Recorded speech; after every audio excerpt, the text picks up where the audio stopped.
Welcome back to Designing on Higher Logic. Are you designing on higher logic? Well, you're in the right place. Let's do it together. Oh. Today, we're going to take a look at adding icons in our community listing. Here's the page in question. It's a little bland. Not that bad, but we want some icons. The question was, how do we, in the admin, assign like an image to our various communities? The short answer is you can't do it. Thank you for joining another episode of Designing on Higher Logic. Okay, we're not going to give up that easy. There is a way with CSS. And this is a customization. Not a major one because it's just CSS. Okay, so here's each row. I can use that. It's a nice safe selector. I just outlined it in red. We're going to start with that. Problem is that it's the same for all of them. So we can't, add different images yet. We don't have a good selector. They're all the same. Now, one thing to look out for, you may find it looks like an ID number. See that 0 there? It's on these two columns, bootstrap columns. And then in the next result, I see 1. Okay, so we have IDs. We got 0, 1. The problem is once I resort the community listing, those numbers get assigned to different communities. So you cannot use those little numbers as IDs for styling. So what do? Well, the one unique thing, all the way down in the A element, the link, we can actually use the href to style individual communities. And we're going to use, so there's our selector for the actual link. I just turned up all red there, but we're going to use a pseudo element, : before. So it's kind of like creating a new element that wasn't there before. And you can insert whatever you want, content, images. So I just put hi. We're going to change that, don't worry.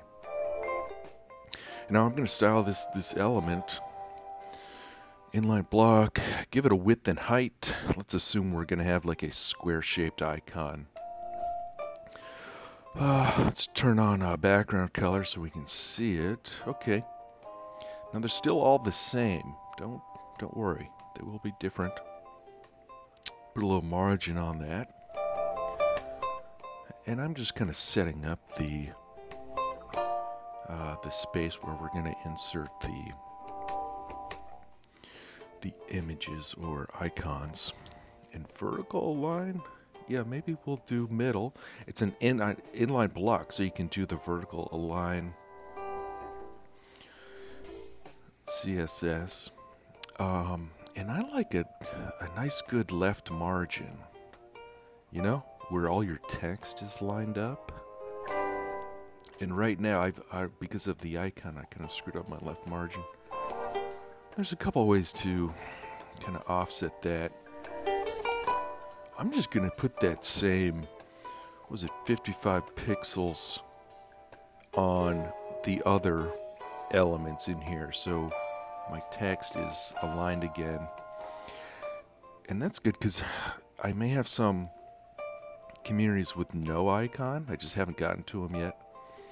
So that may just be blank white.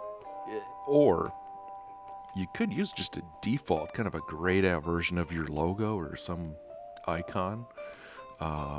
If you have a ton of communities, you may not be assigning an icon to all of them.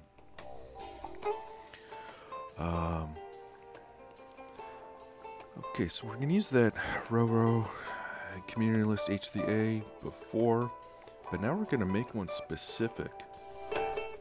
This is our designer's corner.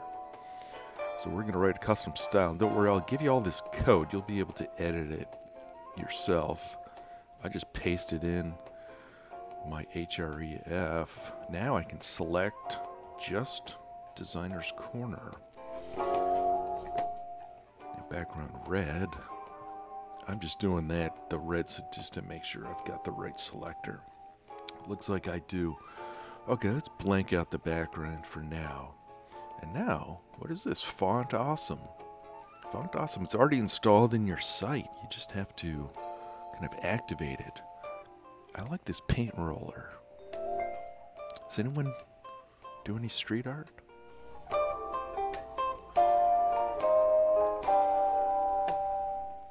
Okay, now we're going to insert that Unicode from Font Awesome. But we have to assign the font family. So font family, Font Awesome 5 Pro. And there it is. There's our paint roller. Now it's a little small, so we can increase font size. Makes the icon bigger. It's a better size. Now I'm just going to adjust the positioning. If you do relative, we can kind of tweak the exactly where that icon lines up with our text. Let's make it green. And Font Awesome, you can change the weight of the actual icon. And I wanted it like a nice thicker one. You go all the way down to 100. 900 is always going to be the maximum boldness of any font. And in this case, Font Awesome, it's a fully filled in icon. Now, okay, let's just take out our... what is that thing? Okay, so that's like our nested communities, I guess. I don't most communities don't have this, but okay, we need to combo this into our paragraphs that we moved over. And again, I'll give you all this code so you don't have to do this from scratch again. I'm showing my work. This is how, just in case you wanted to see how I actually go about achieving these styles. Okay, so that looks good. All our text is aligned. Again, we've got one icon for Designer's Corner. Now, we can change it for the rest of our communities. I'm just going to do one more. Spent enough time on this. Hopefully it'll go a little quicker for you. Okay, for the next icon, I want an image, something I've already uploaded instead of Font Awesome. And so I'm just going into a page. I'm going to pretend I'm inserting a new image. Here's my image library. Good, I've got a square icon of my logo. I'm just going to copy that. That's the URL of that image. And now I'm going to paste that for the feature requests community. Oh, the image is way too big. Let's do a different size. Usually background size cover is going to help you out when using background images. And here's the CSS I've generated so far. And I'll give you this code. And you'll see the little commenting. I would recommend doing that, especially if you're going to put this in your theme file. So everyone on your team knows what the heck all this CSS is doing.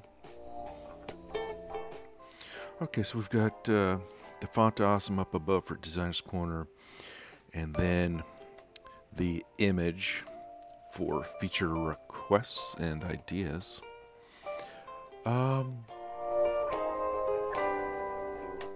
Okay, it looks pretty good. Oh, there's one more item before I lose this. This was the extra spacing for the elements underneath the community description. I'll keep all that together. And that's, well, we've done 2 of them. Got a few more to go.